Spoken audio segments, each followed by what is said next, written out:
Vocês estão prontos para receber a palavra de Deus? Abra sua Bíblia em 1 Tessalonicenses, no capítulo 5, no verso 19. Antes de lermos o texto, só quero recapitular.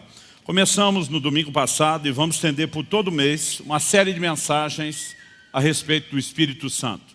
Cada mensagem vai ter começo, meio e fim, de maneira que se alguém não pegar todas, na reunião em que ele está, tudo faça sentido. Mas, obviamente, se você conseguir somar, não só o conteúdo todo, mas a sequência vai ser melhor ainda. Então, caso você não pôde estar no domingo passado, nós falamos sobre o ministério do Espírito. Essa palavra já está à disposição, para que você possa ir assisti-la pelo YouTube, no canal da Alcance. Enfatizamos aqui, quando Paulo fala do ministério do Espírito, o foco da nova aliança, que é nos transformar na imagem de Jesus. E mostramos que o Espírito nos transforma de glória em glória na imagem de Jesus, mas que esse é o produto final. Até chegar lá, ele começa seu trabalho em nós, com arrependimento, com a fé, com o novo nascimento, o processo de santificação, a capacitação para o serviço. Ou seja, Paulo chama a nova aliança de o ministério do Espírito porque o papel dele é predominante. Depois, em segundo lugar, destacamos que uma experiência com o Espírito Santo nunca foi tratada como opcional. Nem no ensino de Jesus, nem dos apóstolos, na prática da igreja, nunca foi tratado como opcional, e sim como algo essencial. Então, no terceiro ponto, nós fizemos bem rápido, corridinho, não mere simplesmente porque faltou tempo, mas porque, quando eu destaquei em terceiro lugar, a nossa responsabilidade era apenas uma introdução para o assunto de hoje. Hoje eu vou falar sobre a interação com o Espírito Santo. E a fundamentação, começamos semana passada e nessa, vai fazer muito mais sentido a partir das duas próximas aulas ou pregações aqui nos domingos, onde nós vamos entrar num terreno bem mais prático do assunto do que até então.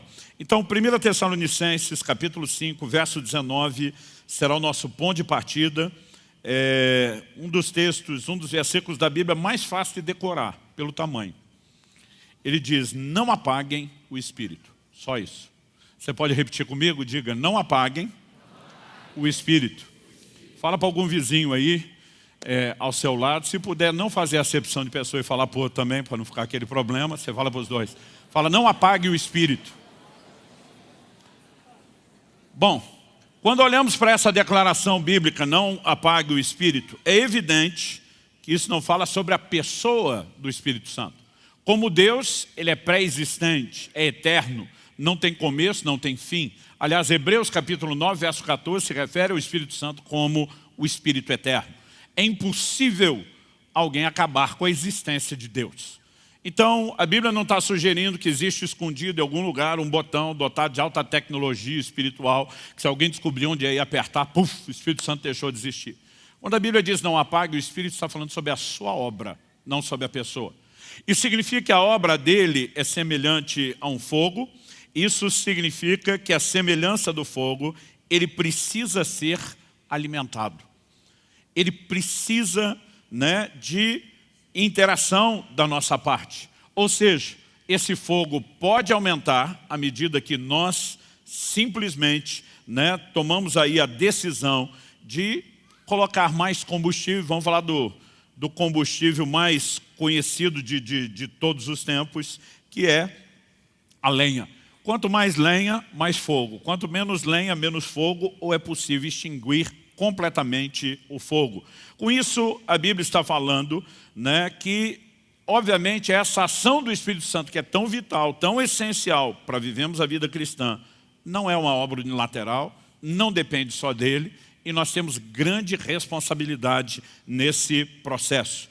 E é sobre isso que eu quero que a gente possa prestar um pouco atenção no ensino bíblico. Todo o volume de informações que temos à nossa disposição, elas, além de nos orientar, aliás, quando eu digo que existe muita repetição, nós saímos do nível da informação para o nível da ênfase. Significa que Deus quer que a gente preste mesmo atenção a isso.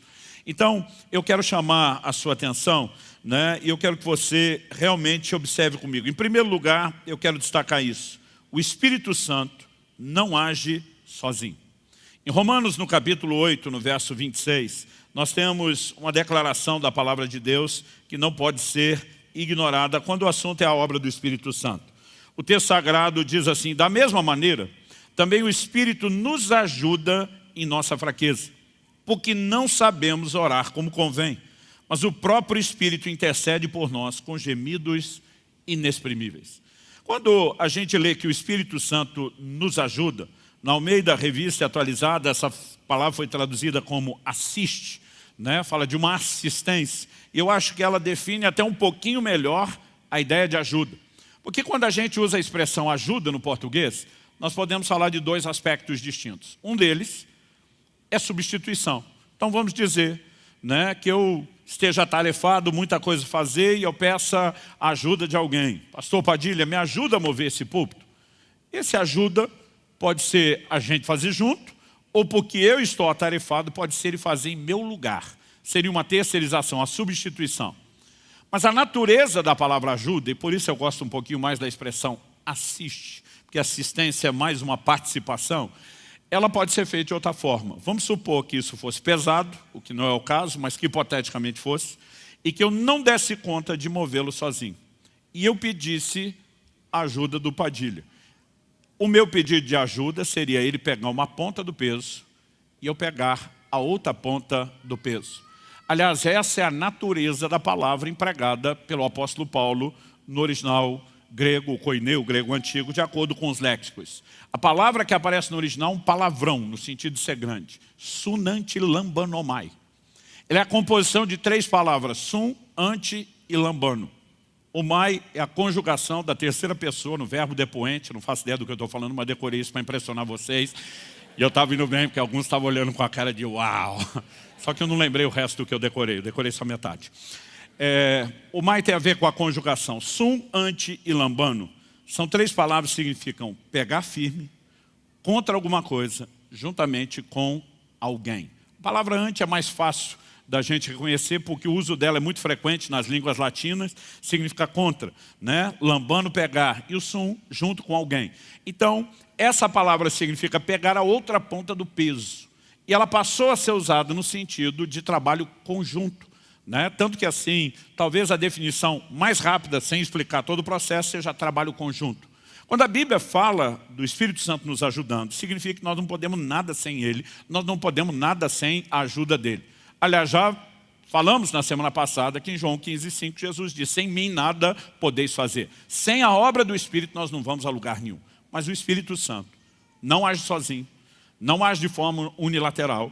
A ação dele não substitui a nossa responsabilidade de interação com ele. Então é muito importante que quando a gente olhe para o desenho bíblico, e quando eu falo desenho bíblico é a doutrina, é a soma, é você juntar as peças do quebra-cabeça, é entender a ideia de parceria, de cooperação ou de interação com o Espírito Santo.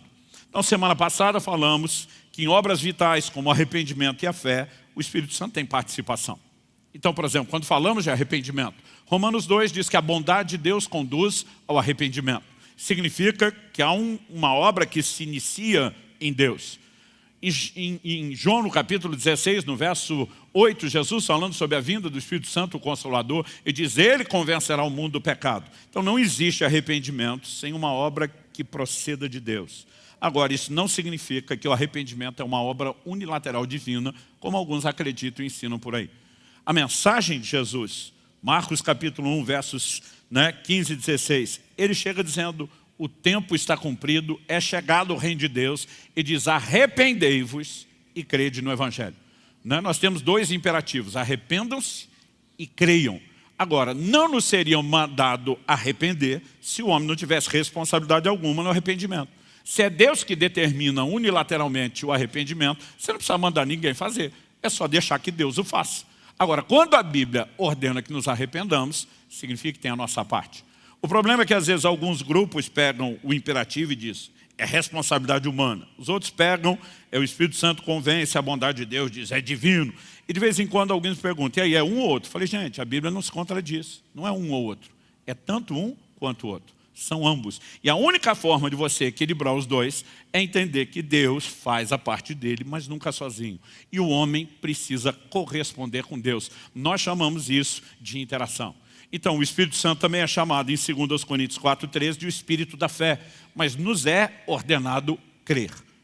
Efésios capítulo 2 diz, pela graça sois salvos, mediante a fé, isso não vem de vós, é um dom de Deus. Então, tanto a graça que salva, como a fé, que Romanos 5,2 diz dá acesso à graça, procede de Deus. Romanos 12 diz que ele repartiu uma medida de fé com cada um de nós. Evidente que a fé procede dele. Mas a minha responsabilidade de usar os recursos que me são oferecidos e de corresponder é inquestionável. Porque temos participação humana. Nós podemos falar sobre o que vem depois da conversão. Gálatas capítulo 5, verso 16, um texto que eu citei semana passada. Andai no Espírito e jamais satisfareis a concupiscência da carne. Andai é uma ordem que nos é dada. Logo nós temos uma responsabilidade. Agora, eu e você precisamos entender o seguinte. Se o Espírito Santo fizesse tudo sozinho, não precisaria nos ser mandado andar nele, caminhar nele. Mas só nos foi mandado porque nós temos responsabilidade. Romanos capítulo 8, verso 14 diz, pois todos os que são guiados pelo Espírito de Deus são filhos de Deus. A palavra traduzida guiado, um dos seus sentidos e possibilidade de tradução é ser tomado pela mão e ser conduzido até o destino final. Esse vai ser o assunto das nossas conversas nos próximos domingos. Mas quando a Bíblia diz que o Espírito guia, é importante entender que a Bíblia não diz que ele arrasta. Dá para entender a diferença? Então, ele não força, ele não te obriga. E eu quero que a gente possa olhar isso não só na perspectiva da vida cristã. Eu quero que a gente possa, quando eu falo da vida cristã, no sentido de salvação, de santificação, de desenvolvimento daquilo que é pessoal. Quando falamos tanto da obra do Espírito Santo em nós, no sentido de experiências, como falamos da maneira como ele deseja nos usar, a operação dos dons, a unção, aquilo que diz respeito ao serviço e vai tocar a vida de outros, que eu quero chamar e classificar em segundo lugar agora de o mover do Espírito Santo. Isso também tem a natureza de interação. Eu gostaria que você abrisse comigo a sua Bíblia em Ezequiel, no capítulo 47. E nós vamos ler primeiro do versículo 1 até o 5. Depois, na sequência, nós vamos ler do 6 ao 12. Então seria interessante você deixar a Bíblia aberta ou o texto aí marcado. E a gente precisa entender uma visão que está por trás do livro de Ezequiel. Ezequiel profetiza durante o tempo do cativeiro, quando a nação, tanto de Israel como de Judá, ambos reinos divididos, tinham chegado ao clímax, ao apogeu da apostasia. É o pior momento, espiritualmente falando, da história da nação. Logo no capítulo 3, Ezequiel tem uma visão da glória de Deus se retirando do templo. De Deus dizendo, por causa dos pecados de vocês, eu estou fora, não brinco mais, estou abandonando vocês. São palavras duras de juízo. Mas lá no final do livro, começa todo um tom e uma conversa sobre restauração. No capítulo 37, por exemplo, Deus dá a Ezequiel a visão do vale de ossos secos. Ele vê um vale com muitos ossos sequíssimos. E Deus pergunta para ele, esses ossos podem voltar a viver? Ezequiel dá uma resposta bem evasiva e diz, Senhor, tu sabes. Tipo assim, eu é que não me arrisco a falar sobre isso. Porque está olhando algo que humanamente é impossível.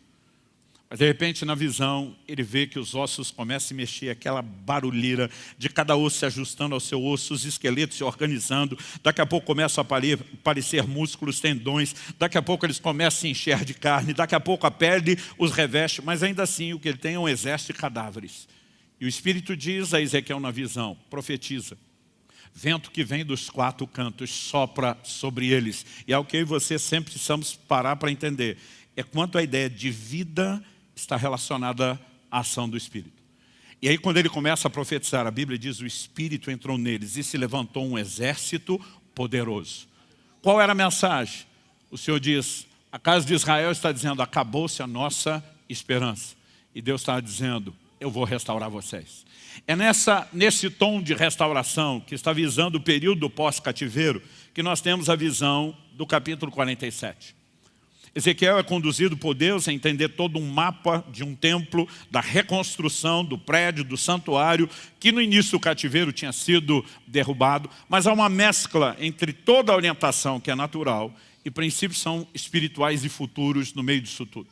Aí a visão do capítulo 47 é a seguinte, de 1 a 5. Depois disso o homem me fez voltar à entrada do templo. E eis que a água saía de debaixo do limiar do templo e corria na direção do leste. Porque a fachada do templo dava para o leste. A água vinha de debaixo, do lado direito do templo, do lado sul do altar. Ele me fez sair pelo portão do norte para dar uma volta por fora até o portão exterior, que dá para o leste. E eis que a água borbulhava do lado direito. O homem saiu para o leste, tendo na mão um cordel de medir. Mediu 500 metros e me fez passar pela água que me dava pelos tornozelos.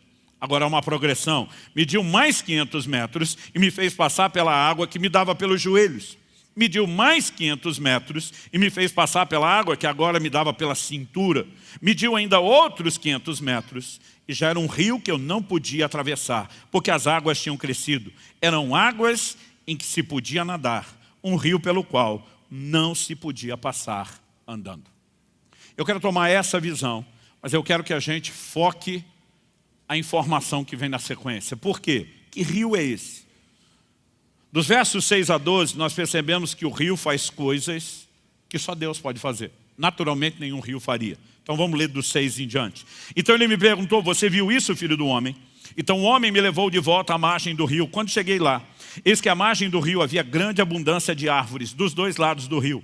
Então me disse, essas águas correm para a região leste, descem ao vale do Jordão e entram no mar, cujas águas ficarão saudáveis. Que mar é esse? Olha a sequência.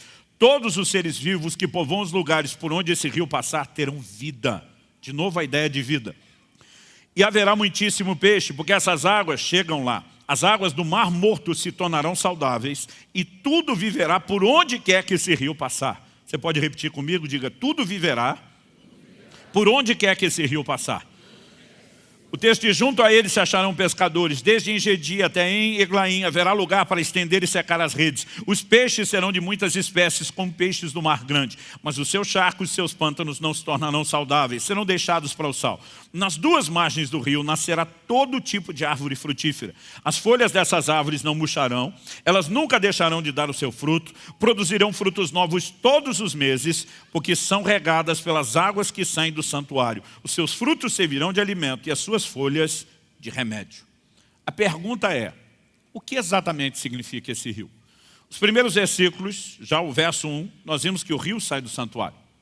Mas quando você vai para o livro de Apocalipse, e aliás você vai perceber que João no Apocalipse vai fazer citações de profetas como Isaías, Jeremias, Ezequiel, Daniel, e você percebe que muitas palavras que tinham um cumprimento literal para um tempo, outras para o futuro, têm paralelos, de verdade são aplicadas para o plano espiritual e para o futuro. Agora, olha a similaridade de Apocalipse 22, 1 e 2.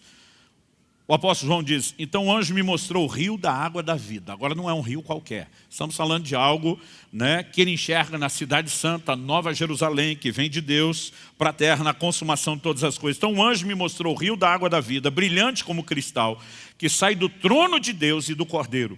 No meio da praça-cidade, de um e do outro lado do rio, está a árvore da vida, que produz 12 frutos, dando seu fruto de mês em mês. E as folhas da árvore são para a cura dos povos. Ezequiel diz, dos dois lados do rio, uma árvore que dá fruto todos os meses. Aqui ele especifica os 12 meses do ano. Ezequiel diz, os seus frutos servirão de alimento, suas folhas de remédio. Aqui a Bíblia está dizendo que a árvore e as folhas da árvore são para a cura dos povos. Não é meramente medicina natural para a carne, embora se use esse paralelo natural para falar de algo espiritual. Na visão de Ezequiel, o rio emana do santuário, do lugar da habitação de Deus. Na visão de Apocalipse, emana do próprio trono de Deus. Não só o rio emana dele, mas faz coisas que ninguém pode fazer. A visão de Ezequiel, as águas desse rio tocavam o mar morto. E a Bíblia diz que ficava saudável e havia enxames de peixe. Gente, eu gosto de dizer que o mar morto não é só morto, ele é matador. A razão pela qual se chama de mar morto é porque não há quase que nenhuma forma de vida. Muito poucas bactérias conseguem sobreviver, né, ali dentro. Por quê? É um dos lugares mais baixos da terra. A água desce para lá, não escoa para lugar nenhum. Vai evaporando. À medida que a água evapora, os sais vão ficando. 1/3 da água é sal. Por causa dessa alta densidade de sal, é que talvez você já tenha visto, né, fotos ou vídeos de gente que está lá meio que sentada, boiando. Você não afunda no mar morto. Agora, eu digo que o mar não é só morto, é matador. Né? Quando você chega lá, por exemplo, nas caravanas, não importa se vai no mar morto pelo lado de Israel, da Jordânia, normalmente os guias dizem o seguinte, olha, tem uma notícia ruim e uma boa. Diz a notícia ruim é que se você tiver com algum ferimento no corpo, vai doer, vai arder muito. E eles normalmente dizem para as mulheres, se vocês se preocuparem em depilar ontem ou hoje, vão sofrer mais.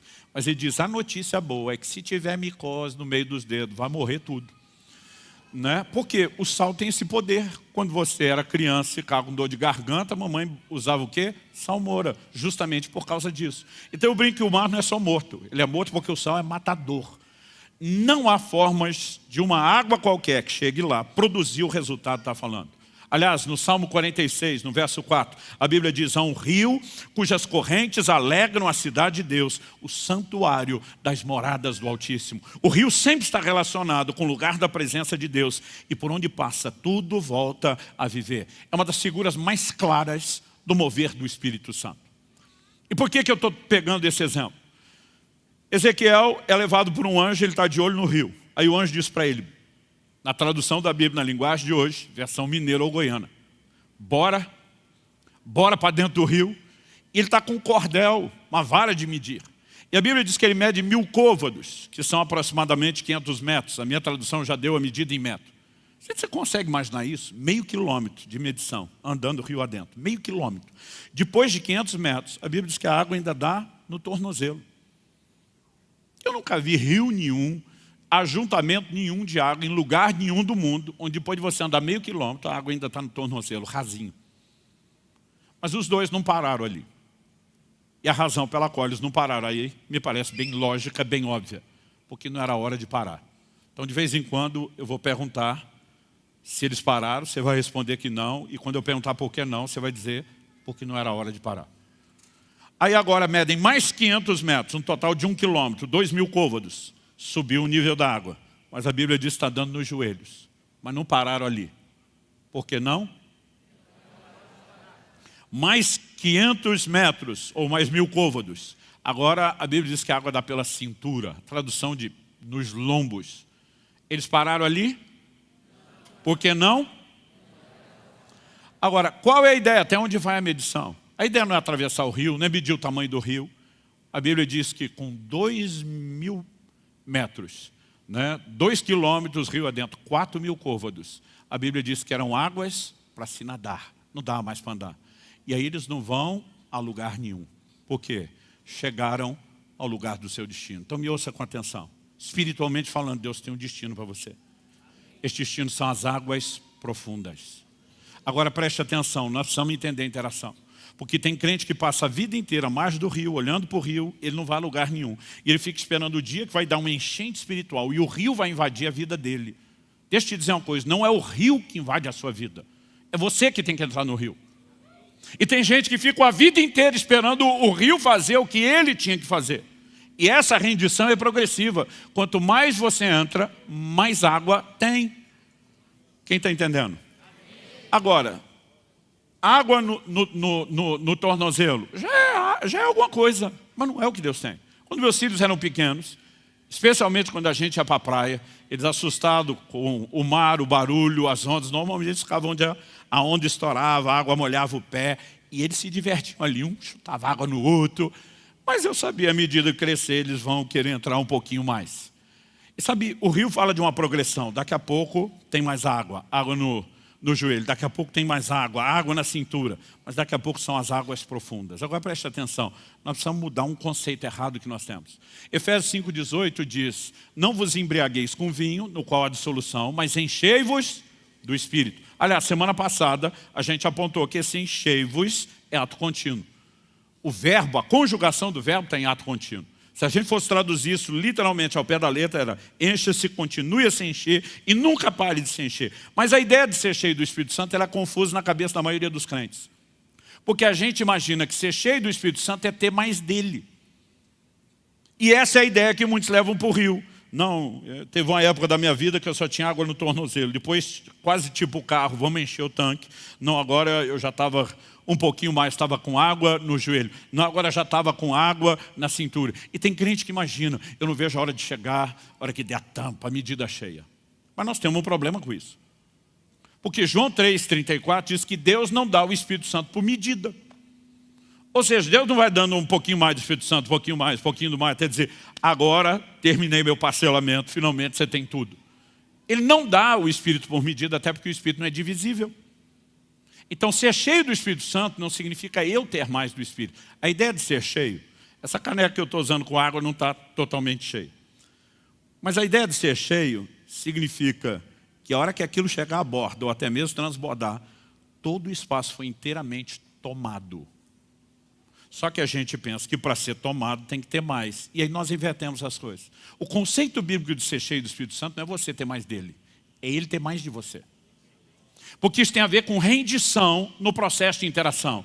Então, quando eu decido entrar no rio, se eu ficar parado na margem, eu não tenho nada do rio. Quanto mais eu entro, não apenas eu tenho mais do rio, o rio tem mais de mim. Porque isso é entrega progressiva. Não importa se você está com água no tornozelo, se você está com água no joelho, se você está com água no lombo. Enquanto dá pé, você está no controle. Você está pisando, você diz, eu vou para cá, eu vou para lá. Só que a Bíblia diz, quando chegou águas profundas, não dá mais para caminhar. Porque a hora que o pezinho sumir, que não der mais pé, que você não toca no chão, não é mais você que se governa. O rio assume o controle, é ele que te carrega. Então há um momento onde o rio terá tudo de você. Mas se nós entendemos a dinâmica de interação e da entrega, nós não vamos a lugar nenhum. Agora a gente vai falar sobre o mover, experiências, né, a unção do Espírito, a operação dos dons. Tudo está relacionado com a ideia e o conceito de interação. Atos capítulo 2, versículo 4, no dia de Pentecostes, quando a promessa de Deus, feita por meio de Joel, reforçada por meio de Jesus se cumpre. O que aconteceu? Atos 2, 4 diz assim, todos ficaram cheios do Espírito Santo e passaram a falar em outras línguas, segundo o Espírito lhes concedia que falassem. Falar em línguas, que eu creio ser uma evidência física inicial do batismo no Espírito Santo, foi experimentada. Agora, eu não sei o que você pensa. Quando me começaram a pregar sobre isso, eu olhava para isso com certo medo, com uma reserva, mas eu achava que o Espírito Santo ia entrar em mim, que ele ia pegar minha boca, que ele é que falaria, depois ia ficar me perguntando o que é que aconteceu. Mas não é assim que funciona.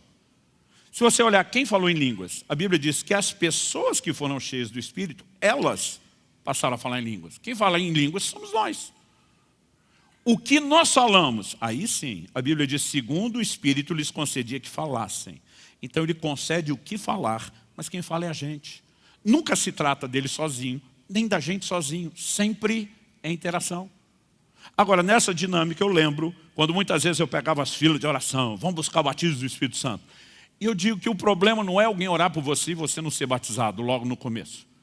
O ruim é quando o da frente é, o de trás é, o da direita é, o da esquerda e você sobra. Às vezes eu dizia para Deus, qual é o seu problema comigo?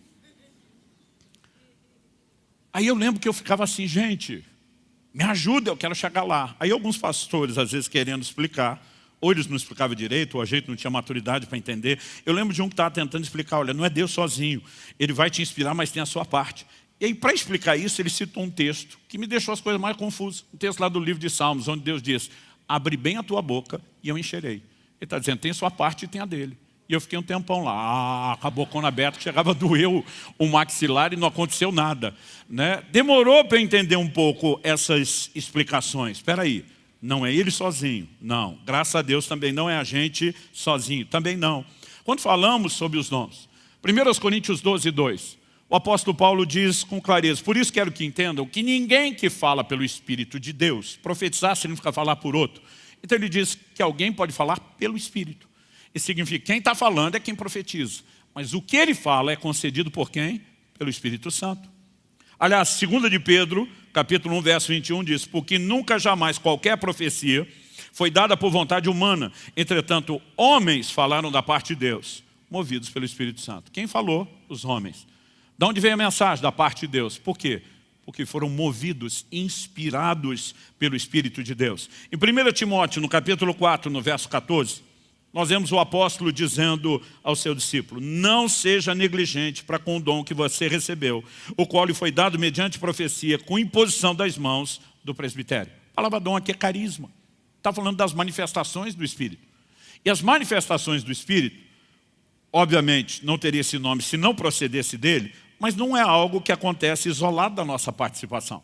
Aliás, Paulo escreve e diz, em parte conhecemos, em parte profetizamos. Por que que a profecia, que é a inspiração, depende do conhecimento? Porque tem a nossa participação, então Deus nos inspira. Eu me lembro, alguns anos atrás, bondade de falar alguns anos, há uns 30 anos atrás, a gente estava ministrando aqui em Curitiba e eu vi um profeta dando uma palavra para outro pastor. Esse pastor trabalhava muito, cuidando, pastoreando pastores. E ele começou a profetizar e falar da crise que esse homem estava vivendo, do quão sobrecarregado, desanimado, a ponto de desistir que ele estava. Enquanto dava a palavra profética, ele deu um exemplo, né, a respeito do rim. Ele falou assim, olha, o rim é responsável por filtrar os líquidos do corpo. E ele tem que segurar as impurezas para fazer bem para o corpo. Mas se ele mesmo não tiver um processo de hidratação que o limpe, ele sobrecarrega e vai entrar em colapso. Ele falou, não adianta Deus te levantar para filtrar tudo na vida de outros e você não se expor às águas da presença dele. Ou você entra num lugar de deixar as águas do Espírito te tocar profundamente, ou você não vai aguentar o ministério. Eu fiquei pensando, falei, meu Deus, nem na escola eu aprendi tanto sobre o rim, como nessa palavra profética. Eu não sabia nada daquilo, ou seja, eu nunca daria uma palavra daquela. Curioso que o profeta está bem ali, ó, Thomas Wilkins. Foi ele que falou isso. Eu fiquei olhando e falei, eu nem sabia essas coisas do fígado, do rim, há 30 anos atrás. Agora, o que acontece? Deus nos inspira dentro do conhecimento. Então, nós precisamos entender que o fluir dos dons nunca é ele sozinho, nem a gente sozinho, mas é uma parceria. E aí Paulo está dizendo, não seja negligente com o carisma. Quem que pode ser negligente? O Timóteo, porque o Espírito Santo não vai ser. Mas nós que interagimos com ele, podemos ser negligentes. E se somos, estamos atrapalhando a obra dele. Quem está entendendo? Segunda carta de Paulo a Timóteo, capítulo 1, versos 6 e 7. Por essa razão, venho lembrar-lhe que reavive o dom de Deus que é em você, pela imposição das minhas mãos. Agora, Paulo está parecendo falar de outro dom, diferente daquele que foi imposição de mãos e todo o presbitério com profecia. Diz, esse aqui fui eu mesmo que te transferi. Essa palavra traduzida reavive, em outras traduções está desperte. A palavra no original ela dá a ideia de uma brasa que está apagando e alguém sopra ou abana e ela reacende. Agora, Paulo não está dizendo para o Timóteo, dobra o joelho e ora, pede, implora para o Espírito Santo reavivar o dom. Ele diz que quem vai reavivar ou despertar o dom é você. Por que ele está mandando Timóteo despertar o dom? Porque quem botou o dom para dormir foi Timóteo. Isso me vai lembrar uma história que eu vi anos atrás. Que o pregador estava no meio do sermão e percebeu que o marido, na primeira fila, dormiu, a ponto de deitar a cabeça no ombro da mulher e roncar. Ele, se sentindo ofendido, desrespeitado, parou a mensagem e falou, minha senhora, a senhora pode acordar o seu marido? Ela falou, acorda o senhor, foi o senhor que botou ele para dormir. Meio como quem diz, quem botou para dormir que acorde. E o que Paulo está falando para Timóteo é parecido. Você que botou o dom para dormir, você que acorde. Ou seja, nós não podemos olhar para o funcionamento dos dons, que são manifestações sobrenaturais, não podem ser realizadas sem o Espírito Santo, obviamente, mas dizer que o homem não tem participação e interação. Quem está entendendo, diga amém. Então, tem muito crente que ele não tem buscado uma relação mais profunda com o Espírito, não está entrando no rio, e quando não tem experiência se frustra. Um dia eu estava ensinando, falando sobre o assunto, e um cara veio e falou, tem mais de 20 anos que eu sou crente. Era evidente a frustração dele. Eu falei, Deus nunca me deu dom. Falei, primeiro não é dom, é dom. Eu falei, segundo a Bíblia, manda buscar. Você está esperando que o dom corra atrás de você? 1 Coríntios 12, 11 diz que o Espírito Santo distribui os dons como lhe apraz. Se você ler só o versículo, que significa como ele quer, você vai pensar unilateral. A hora que ele quiser, ele vai fazer alguma coisa por alguém. Por outro lado, a Bíblia diz, buscar com zelo os melhores dons. E as pessoas perguntam, mas é ele que decide que dom dá, ou eu tenho que buscar os dois? Eu decido buscar, e na minha busca, ele decide o que é que ele vai me dar. Sempre uma interação. Quem está entendendo? Então, dito e esclarecido isso, e a partir de semana que vem nós vamos falar muito de um aspecto bem mais prático no relacionamento com ele, eu quero chamar a sua atenção para o que eu vou classificar aqui de reações limitadoras que eu e você podemos, ações ou reações limitadoras que eu e você podemos ter à obra do Espírito Santo. Em Atos, no capítulo 7, no verso 51, Estevão pregando, e foi o próprio Espírito que moveu, Lucas a registrar isso. Ele diz, homens teimosos, incircuncisos de coração e de ouvidos, vocês sempre resistem ao Espírito Santo. Vocês fazem exatamente o mesmo que fizeram seus pais. Ou seja, ele não está falando de um grupo que fez algo que era exclusividade deles. Está dizendo que vocês fazem sempre, de forma recorrente. Seus pais, as gerações antes de vocês fizeram o que é? Resistir ao Espírito Santo.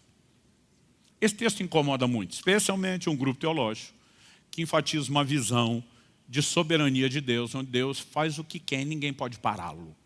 Então, na cabeça deles, Quem Deus quer que vai ser salvo, mesmo se não quiser ser salvo. Quem Deus não quer que seja salvo, não vai ser salvo, nem que queira, porque é Deus que decide tudo. Se é Deus que decide tudo, como é que alguém pode resistir ao Espírito Santo?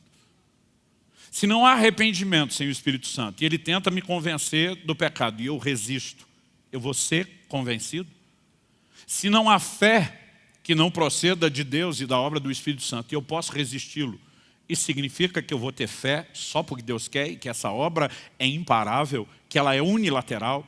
Não existe um ângulo ou perspectiva bíblica que me leve a tratar, pelo menos do todo das Escrituras, com coerência, que me leve a admitir que Deus está agindo sozinho.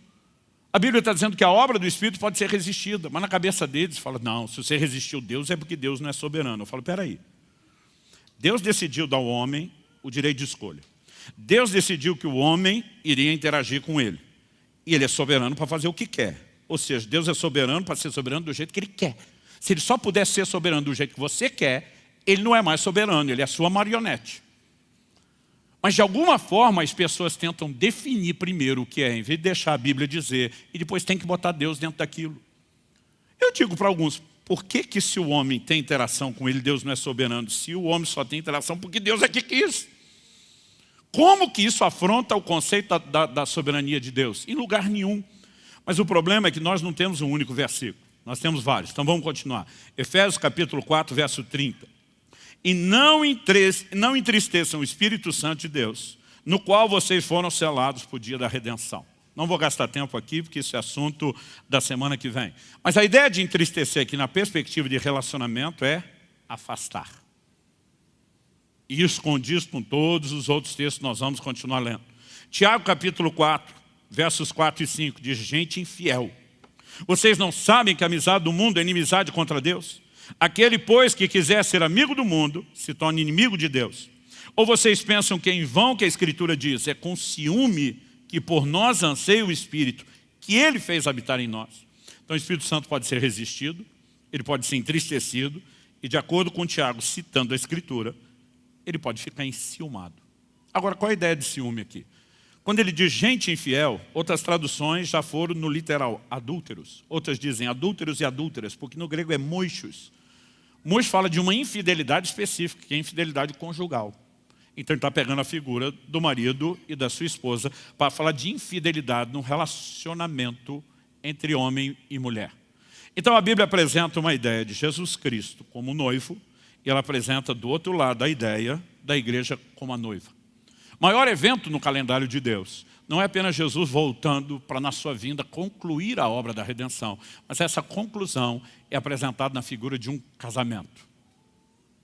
Agora, o mundo é introduzido como se fosse a terceira ponte de um triângulo amoroso. Então tem Jesus, sua igreja, do lado de lá o mundo.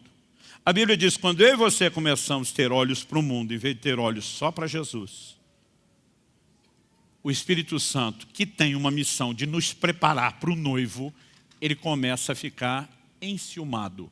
E a ideia de ciúme é apresentada dentro dessa analogia. Ah não, pastor, mas é um ciúme assim, inocente, que não tem nenhum tipo de prejuízo. Não tem. A Bíblia está dizendo que a amizade do mundo é inimizade contra Deus, significa que você descambou para esse lado do triângulo amoroso, você perdeu a conexão do lado de lá. Como é que não tem prejuízo?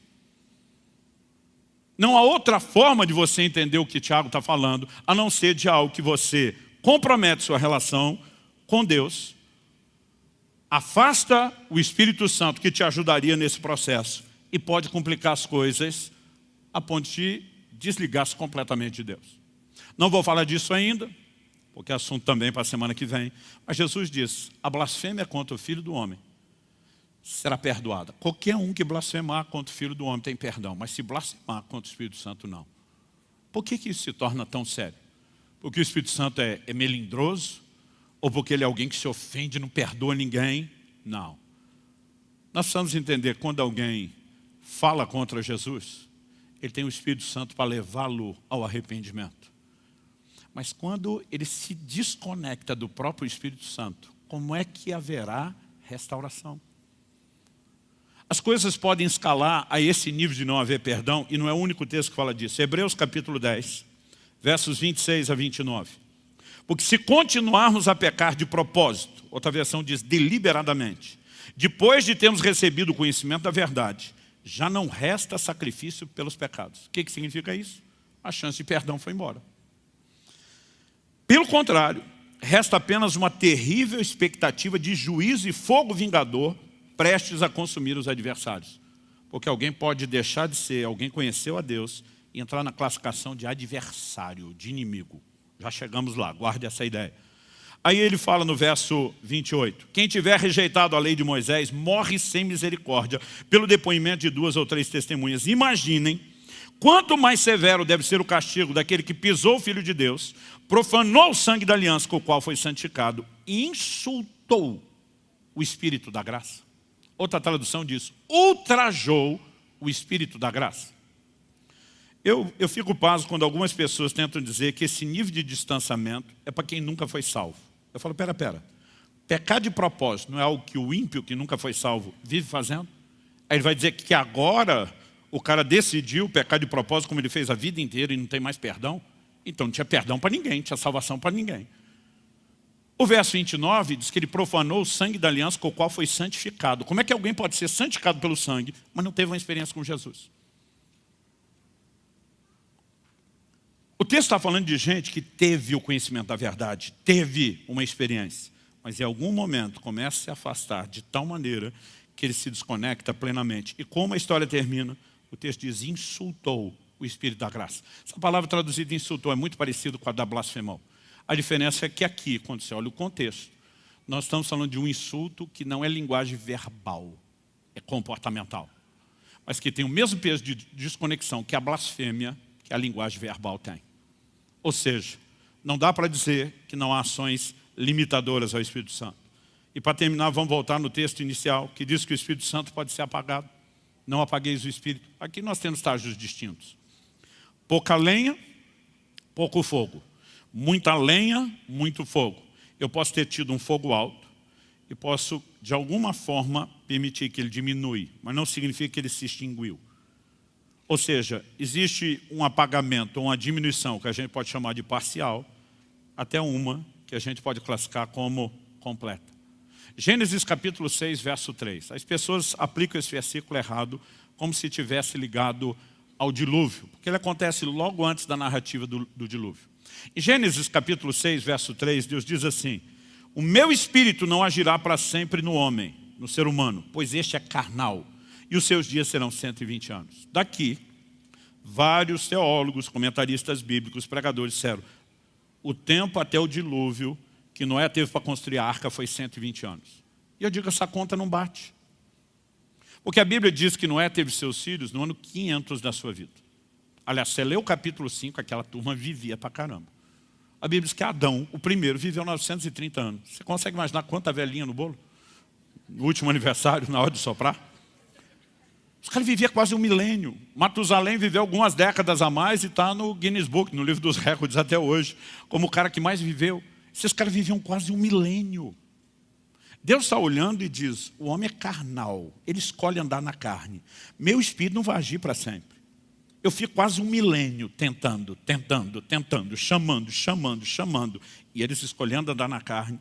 Deus diz, ainda vão ter oportunidade, mas estou diminuindo a janela de tempo de oportunidade.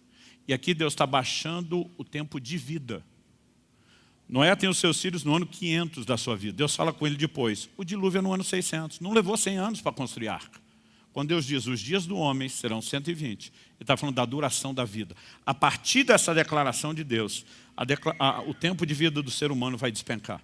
Moisés, que registrou isso, viveu a medida cheia dos 120. Mas você vê que despencou, porque Deus diz, eu não vou desperdiçar a obra do meu Espírito com vocês rejeitando Ele o tempo todo. Então, evidentemente, que quanto mais a pessoa resiste e rejeita, mais ele se afasta. Não só a janela de tempo, mas as oportunidades vão diminuindo. Quem está entendendo? Agora, isso estamos falando de um apagamento parcial, que pode ser progressivo. Mas, pastor, a coisa pode chegar no final, sim. Isaías 63, 10 diz, mas eles foram rebeldes e contristaram. Contristar significa entristecer, magoar, ferir. E contristaram o seu Espírito Santo. Por isso ele se tornou inimigo deles. E ele mesmo lutou contra eles. Uma coisa é entristecê-lo ocasionalmente. Outra é entristecê-lo com uma certa regularidade. A outra é entristecê-lo de uma forma bem recorrente. E alguns podem entrar no nível de entristecê-lo permanentemente.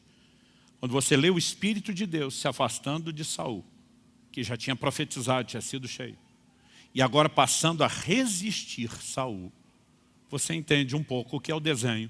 Aliás, ele sendo não só o Espírito se afastando, mas ele agora sendo entregue a espíritos malignos que o oprimiam, você começa a entender o que é o desenho de um adversário, de um amigo, de um inimigo que passará a ser resistido.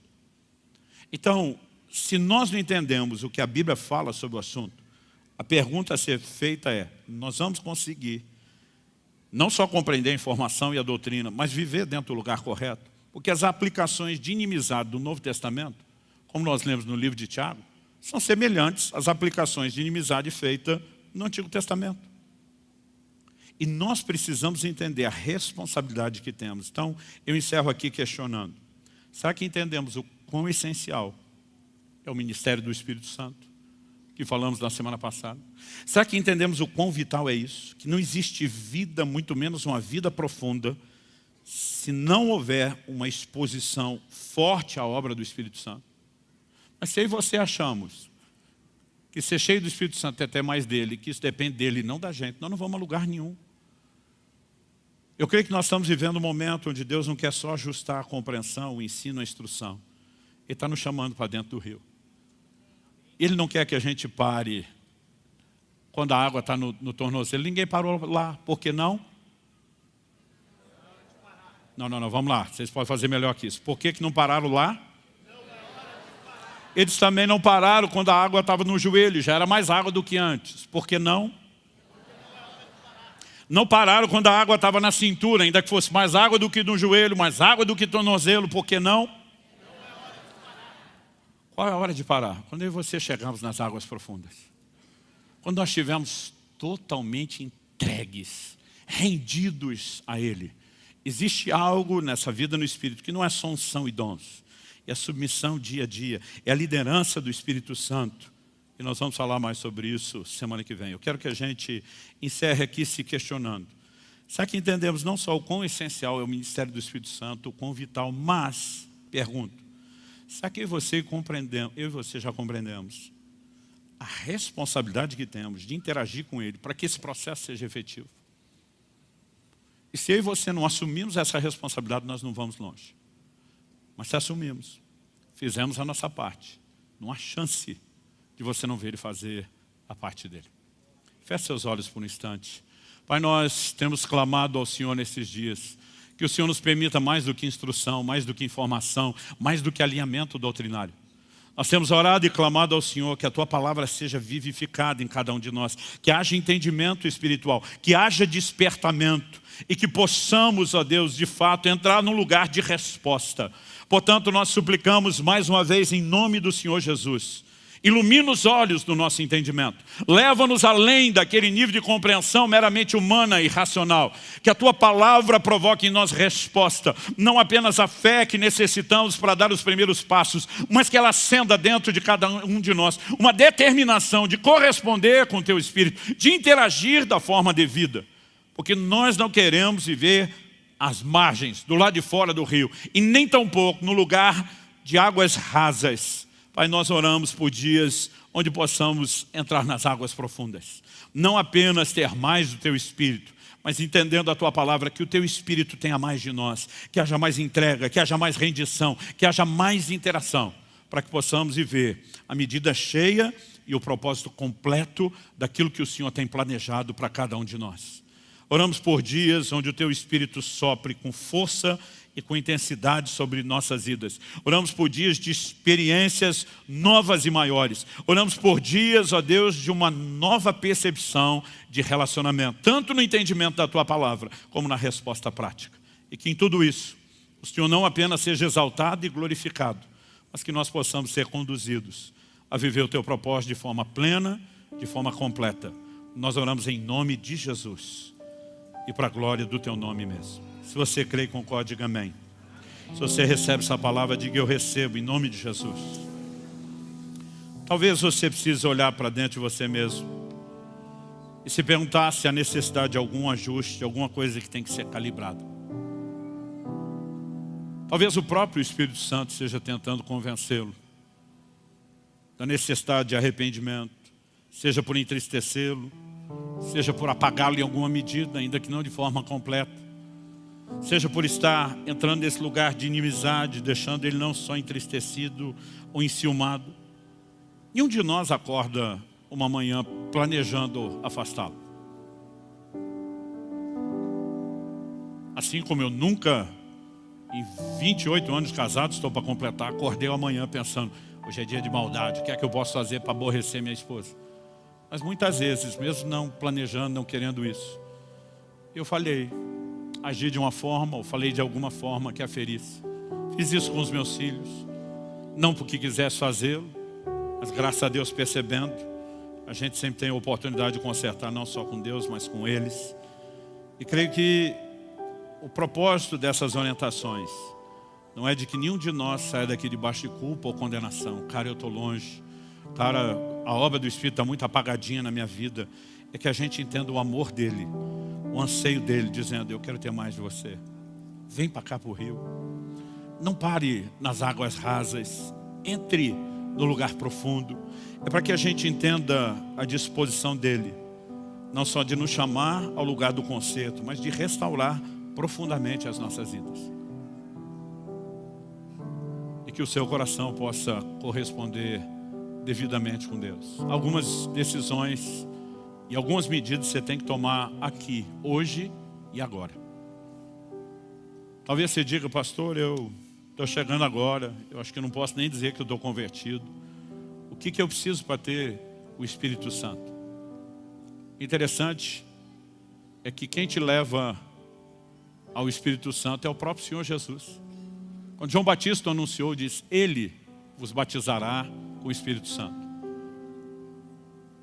Eu acho curioso que o dia da conversão, a Bíblia diz que todos nós em um só Espírito fomos batizados no só corpo. O Espírito Santo nos coloca para dentro de Jesus. Quando você entrou em Jesus, Jesus diz, agora eu te coloco para o Espírito Santo. Essas coisas estão tão relacionadas que você não pode simplesmente desconectá-las. E talvez seu primeiro passo seja dizer, eu preciso entregar minha vida a Jesus. Mas talvez você já esteja caminhando com Ele, precise de conserto. Talvez você diga, pastor, estou vivendo um tempo com o Espírito Santo como nunca antes, nunca foi tão bom. Mas talvez você só saiu da água no tornozelo para o joelho, ou do nível do joelho para a cintura, e não significa que não haja mais. É muito importante que você saia daqui não só com uma boa teologia do Espírito Santo, mas que você entenda a ordem prática dessas instruções, que a gente dê a devida resposta a Ele.